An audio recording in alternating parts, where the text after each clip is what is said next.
여러분 안녕하세요. 칠분국어 시간입니다. 2021학년도 대학 수학력 시험 문법 기출문제 해설 강의를 시작하도록 하겠습니다. 먼저 11번과 12번 문제 세트를 살펴보도록 하겠습니다. 문법 문제에서의 제시문은 독서, 비문학 제시문과 마찬가지로 첫 번째 단락의 중심 내용과 각 단락의 첫 번째 문장 그리고 마지막 문장의 중심 내용을 담고 있는 핵심 어들을 종합하여 글의 전체적인 내용과 구조를 파악한 뒤 그 내용과 형식을 검증하는 방식의 예측 독해를 통하여 보다 효율적인 독해를 할 수 있습니다. 먼저 첫 번째 단락의 내용을 살펴보도록 하겠습니다. 우리는 단어의 의미와 유래를 통해 단어에 담긴 언중의 인식과 더불어 시대상을 짐작할 수 있다고 이야기하였습니다. 그리고 단어의 구조를 통해 단어의 구성 방식도 이해할 수 있다고 서술하였는데, 이러한 내용을 통하여 이 단락 이하의 문단에서 단어의 의미를 통한 언중의 인식, 단어의 유래를 통한 시대상, 그리고 단어의 구조를 통해 알 수 있는 단어 구성 방식을 서술할 것이라는 점을 짐작할 수 있습니다. 두 번째 단락의 첫 번째 문장에서는 서유견문이라는 텍스트가 제시되었고, 세 번째 단락의 첫 번째 문장에서는 가리 언해라는 텍스트, 네 번째 단락에서는 한불자전이라는 텍스트를 제시하였습니다. 또한 두 번째 단락의 마지막 문장에서는 매주라는 일상의 단어를 통해 대상을 인식했음을 보여준다고 이야기하였고, 세 번째 단락의 마지막 문장에서는 부대찌개 역시 한국전쟁 이후 미군 부대에서 나온 재료로 찌개를 끓였던 것에서 유래한 단어라는 점에서 시대의 흔적을 담고 있다고 이야기하였습니다. 이를 통하여 첫 번째 단락에서 언급했었던 단어의 의미와 유래를 통해 알 수 있는 언중의 인식이라는 개념이 두 번째 단락에서 상술되고 있다는 점을 확인할 수 있고, 첫 단락에서 언급했었던 단어의 의미와 유래를 통해서 알 수 있는 시대상과 관련된 내용이 3단락에서 언급되고 있음을 확인할 수 있으며, 마찬가지로 단어의 구조를 통해 알 수 있는 단어의 구성 방식과 관련된 내용을 4단락의 첫 번째 문장에서 단어의 구조를 통해 단어가 구성되는 방식을 파악할 수 있다는 내용을 통해 이를 짐작할 수 있으며, 같은 단락의 마지막 문장에서도 예전에도 오늘날처럼 다양한 방식으로 단어를 만들어 생각을 표현하고 있었다고 이야기하여 4단락의 전체 내용이 1단락에서 언급했었던 단어의 구조를 통해 단어의 구성 방식을 이해할 수 있다는 내용을 상술하고 있다는 점을 예측할 수 있습니다. 이를 통하여 지문 구조도를 정리하면 1단락에서는 단어의 의미와 유래를 통해 알 수 있는 언중의 첫 번째 인식, 두 번째 시대상, 그리고 단어의 구조를 통해서 알 수 있는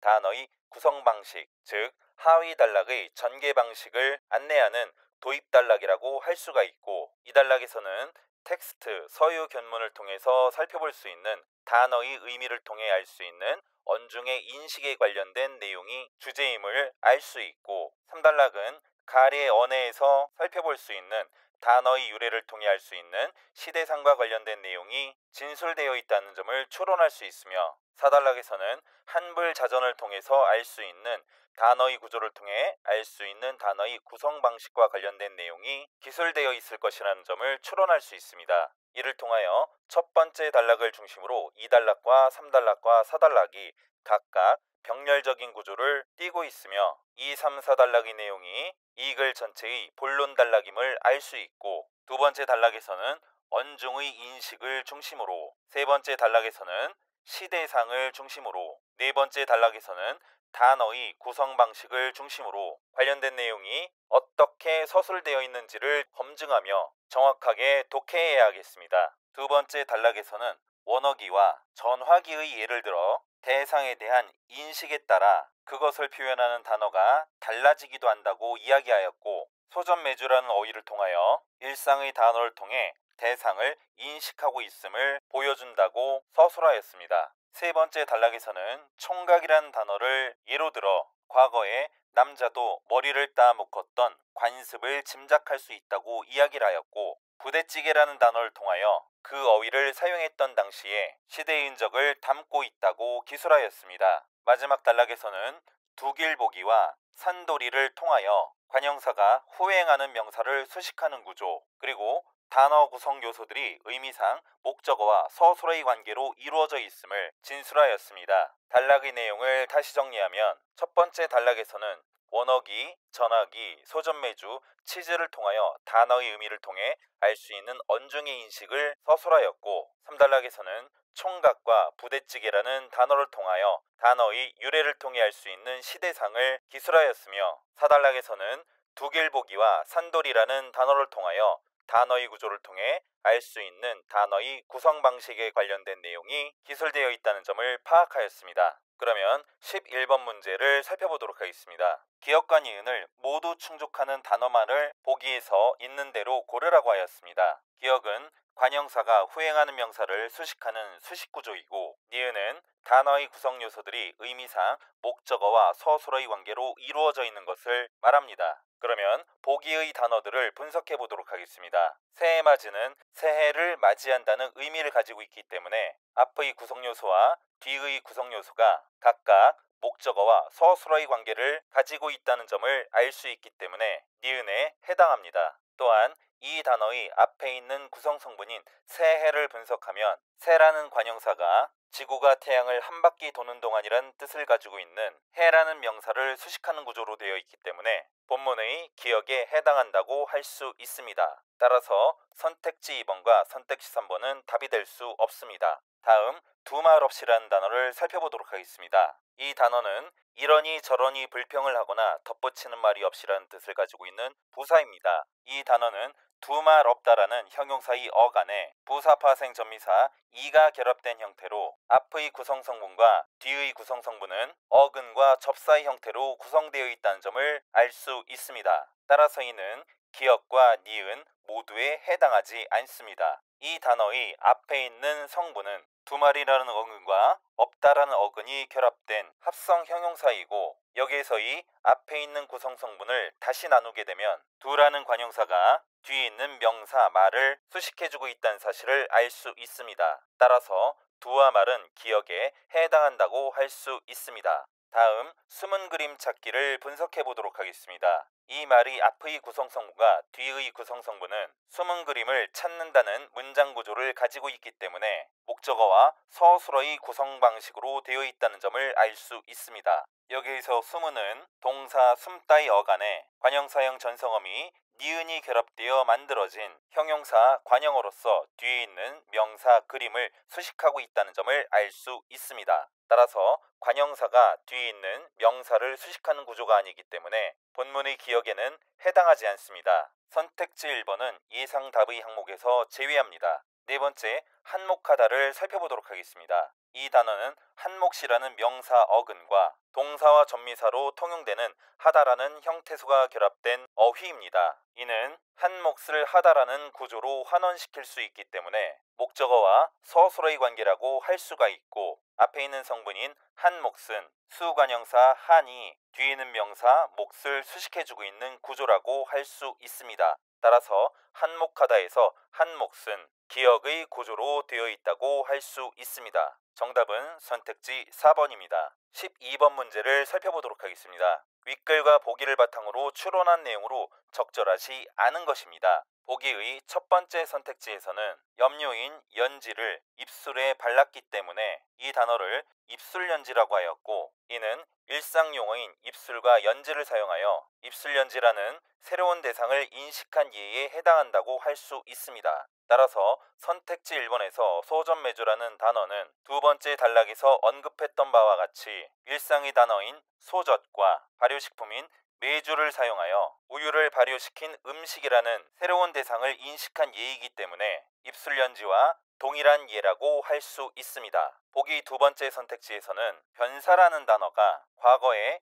무성 영화를 상영할 때 장면에 맞추어 그 내용을 설명하던 직업을 가진 사람들을 뜻하는 단어이기 때문에 당시의 시대상을 반영하고 있는 단어라고 할 수 있고, 선택지 2번은 적절한 설명이라고 할 수 있습니다. 보기의 세 번째 선택지에서 수세미는 박과의 한해 살이 덩굴풀을 뜻하고 그 열매 속 섬유로 그릇을 닦았기 때문에 과거의 설거지 재료라고 할 수가 있고, 오늘날 공장에서 만든 설거지 도구도 수세미라고 이르기 때문에 이는 과거로부터 쓰이던 것이 현대에 와서 재료가 대체된 예라고 할 수 있습니다. 선택지 3번에서는 기존의 의미에 새로운 의미가 더해졌다고 설명하였는데, 과거의 수세미와 현재의 수세미는 의미가 달라지지 않은 채 재료만이 대체되었기 때문에 새로운 의미가 더해져 있다는 설명은 적절하지 않다고 할 수 있습니다. 또한 총각은 3단락에서 17세기 가리 언어에 따르면 머리를 딱 갈라서 틀어 매미라는 뜻이었지만, 오늘날에는 결혼하지 않은 성년 남자를 뜻하게 되어 어휘의 의미가 역사적으로 이동하였다고 하였기 때문에 새로운 의미가 더해졌다는 설명은 잘못되었다고 할 수 있습니다. 선택지 3번이 정답입니다. 보기 선택지 네 번째에서는 혁대의 순화어로 가죽으로 만든 띠라는 뜻의 가죽띠와 허리에 매는 띠라는 뜻의 허리띠가 제시되어 있다고 이야기하였습니다. 이에 대하여 선택지 4번에서는 가죽띠는 재료에, 허리띠는 착용하는 위치에 초점을 둔 단어라는 점에서 서로 다른 인식이 반영된 것이라고 설명하였기 때문에 적절한 해석이라고 할 수 있습니다. 보기의 다섯 번째 선택지에서는 양반은 조선시대 사대부를 이르는 말이었지만 지금은 점잖은 사람의 뜻으로 주로 쓰인다고 설명하여 양반이란 단어의 의미가 시대에 따라서 변한다는 점을 통하여 말이 시대상을 반영하고 역사성을 가지고 있으며 그 의미가 다른 뜻으로 이동했다는 점을 확인할 수 있습니다. 선택지 5번에서는 양반이 신분의 구분이 있었던 사이의 모습을 엿볼 수 있다는 점에서 시대상을 담고 있다고 이야기하였으므로 올바른 설명이라고 할 수 있습니다. 13번 문제를 살펴보도록 하겠습니다. 잘못된 표기를 바르게 고치는 과정에서 적용된 용언의 활용의 예로 적절하지 않은 것을 찾으라고 했습니다. 보기 선택지 A에서 담가는 담그다의 어간에 모음어미 아가 결합된 형태입니다. 이는 어간의 의가 어미, 아나 어, 그리고 선어말어미 앗 또는 엇 앞에서 탈락하는 현상인 탈락으로서 규칙 활용이라고 할 수 있습니다. 참고로 규칙 활용이란 어간에 어미가 결합할 때 그 형태가 변하지 않거나 만약 형태가 변한다고 하더라도 일정한 의문규칙으로 설명할 수 있는 현상을 말합니다. 보기 선택지 B의 걸러서는 동사 거르다의 어간에 어미, 어서가 결합된 형태입니다. 이 단어는 어간 르가 어미, 아 또는 어와 결합하여 의가 탈락하고 리을이 덧붙는 형태로 르 불규칙이라고 할 수 있습니다. 보기 선택지 C의 간이라는 단어는 동사 갈다의 어간에 관형사형 전성어미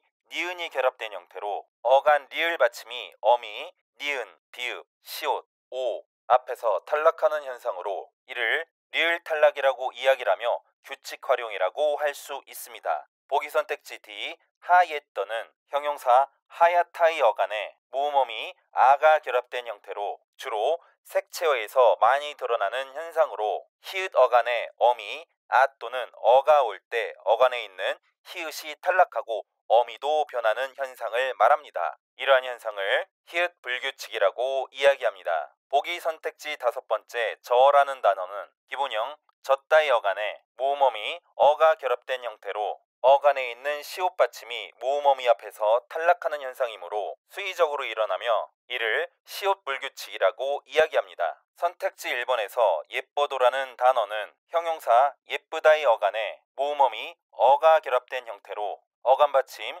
의가 탈락했으므로 의탈락 규칙 활용이라고 할 수 있습니다. 선택지 2번 푸르러는 형용사 푸르다의 어간에 모음어미 어가 결합된 형태로 이는 르로 끝나는 어간 뒤에 어미 어가 러로 바뀌는 러 불규칙이라고 할 수 있습니다. 따라서 보기 선택지 B의 걸러서에서 르 불규칙과 다르므로 선택지 2번이 정답입니다. 선택지 3번의 산이라는 단어는 동사 살다의 어간에 니가 결합된 형태로 보기 선택지 C와 마찬가지로 어간 받침 리을이 탈락하는 규칙 활용이라고 할 수 있습니다. 선택지 4번 동그레라는 단어는 형용사 동그랗다의 어간에 모음어미 아가 결합된 형태로 히읗 받침 어간에서 어간과 어미가 모두 바뀌는 히읗 불규칙 현상이기 때문에 보기 선택지 D에서 하였던과 마찬가지의 예라고 할 수 있습니다. 선택지 5번에서 그는 동사 그따위 어간에 모음어미 은이 결합된 형태로 모음어미 앞에서 어간 시옷이 탈락하게 되는 시옷 불규칙 현상이므로 보기 선택지 2에 저와 동일한 예시라고 할 수 있습니다. 14번 학습 활동을 수행한 결과로 적절하지 않은 것을 찾으라고 있습니다. 견문장 A2의 쓰임을 살펴보도록 하겠습니다. 기상청은 내일은 따뜻하지만 비가 온다는 예보를 했다는 문장에서 안긴 문장 내일은 따뜻하지만 비가 온다는은 관형사형 전성어미 는이 결합되어 뒤에 있는 명사 예보를 수식해주기 때문에 관형절이라고 할 수 있습니다. 다음 문장 시민들은 공원이 많고 거리가 깨끗한 도시를 만들었다는 문장에서 안긴 문장 공원이 많고 거리가 깨끗하니라는 표현은 형용사 깨끗하다의 어간에 관형사형 전성어미 니은이 결합되어 뒤에 있는 목적어, 명사, 도시를 수식하는 구조이기 때문에 A와 마찬가지로 관형절이라고 할 수 있습니다. 세 번째 문장 바람이 거세지고 어둠이 내리기 전에 산에서 내려갔다는 문장에서 안긴 문장 바람이 거세지고 어둠이 내리기라는 절은 동사 내리다의 어간에 명사형 전성어미 기가 결합된 형태로 명사절이며 문장에서 관형어 역할을 하고 있다고 할 수 있습니다. 참고로 명사절은 문장에서 주어, 목적어, 부사어, 관형어 등 다양한 기능을 담당하기 때문에 부사절이나 관형절과 기능면에서 혼동할 수 있지만 그 형태가 명사의 모습을 띠고 있으므로 부사절과 관형절과는 구분되며 문장에서 다양한 성분으로서의 역할을 담당한다는 점을 알아두시기 바랍니다. 이와 동일한 문장 구조로 합격하고 못하고는 내가 열심히 하기 나름이다는 문장에서 안긴 문장 내가 열심히 하기라는 절은 동사 하다의 어간에 명사형 전성어미 기가 결합되어 뒤에 있는 의존명사 나름을 수식하고 있습니다. 네 번째 문장 나는 나중에야 그녀는 왔으나 그가 안 왔음을 깨달았다는 문장에서는 안긴 문장 그녀는 왔으나 그가 안 왔음이라는 절이 동사 오다의 어간에 명사형 전성어미가 결합되고 목적격 조사가 붙어 문장에서 목적어의 기능을 수행하는 명사절이라는 사실을 확인할 수 있습니다. 다섯 번째 문장 삼촌은 주말에 꽃이 피고 새가 지저귀는 들판을 거닐었다는 문장에서는 꽃이 피고 새가 지저귀니라는 안긴 문장이 지저귀다는 동사의 어간에 관형사형 전성어미 는이 결합되어 뒤에 있는 명사 들판을 수식하기 때문에 관형절이라고 할 수 있습니다. 따라서 선택지 1번에서 내일은 따뜻하지만 비가 온다는이라는 안긴 문장이 전체 문장에서 관형절이 기능을 하고 있기 때문에 인용절로 쓰이고 있다는 설명은 잘못됐으므로 1번이 정답입니다. 선택지 4번에서 D가 조사와 결합하여 주성분으로 쓰이고 있다고 이야기하였는데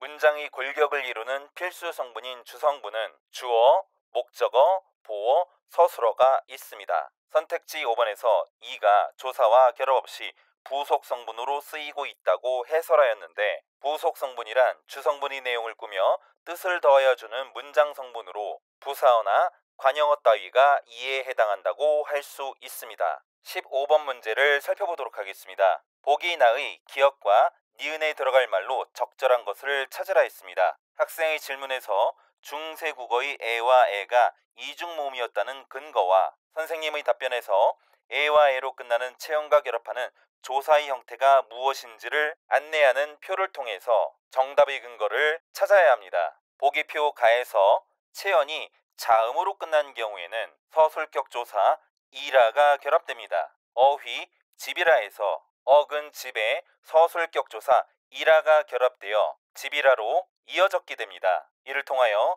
어근 집 뒤에 이라의 형태를 띤 서술격 조사가 결합되었다는 점을 확인할 수 있습니다. 두 번째, 단모음 이나 반모음 이가 결합되는 경우에는 서술격 조사의 어간이 제로 형태소인 라가 결합됩니다. 사지라라는 단어에서 사이, 즉 사지가 단모음 이로 끝났기 때문에 제로 어간 형태의 서술격 조사 라가 결합되었습니다. 다음 어휘 불휘라에서는 어근 불휘에 제로 어간 형태의 서술격 조사가 라가 결합되었습니다. 참고로 불휘에서 위는 중세국어에서 이중모음으로 분류되었으며 이중모음 위의 발음은 입술을 둥글게 하면서 계기적으로 이 모음을 내는 과정에서 발생하는 음가라고 할 수 있습니다. 참고로 현대국어 표준발음법에서는 위를 단모음으로 교정하고 이중모음으로도 발음하는 것을 허용하고 있으나 현실 언어생활 속에서는 사실상 이를 이중모음으로 발음하는 경우가 대다수라는 점을 알아두시기 바랍니다. 단모음 이와 반모음 이를 제외한 나머지의 모음 뒤에서는 모음 이를 결합한 라의 형태를 띤 서술격 조사가 사용됩니다. 어휘 전차 일화에서는 까닭이란 뜻을 가지고 있는 어근 전차 뒤에 이 모음 어간의 서술격 조사가 결합되었고 그 앞에 모음 아래아가 결합되었습니다. 어휘 곡도 일화에서는 모음 오로 끝난 꼭두각시인 곡도 뒤에 이 모음 어간을 가진 서술격 조사가 결합되어 종결 표현을 만들었습니다. 보기 나에서 이저이라라는 표현을 보면 이저이 뒤에 제로어간 형태의 라가 결합되었다는 사실을 확인할 수가 있고 아라이라라는 단어에서도 아라이 뒤에 제로어간 형태의 라가 결합되었으며 이를 통해서 이저이와 아라이가 단모음이나 반모음이라는 사실을 추론할 수 있지만 보기 아래의 학생의 발화에서 어이와 아이가 반모음 이로 끝나는 이중모음이었다는 사실을 알 수 있었다고 하였기 때문에 보기 가의 두 번째 항목 가운데 불휘라라는 어휘와 동일한 형태라는 것을 확인할 수 있습니다. 따라서 정답은 선택지 3번입니다. 그러면 7분 국어 마치도록 하겠습니다. 안녕.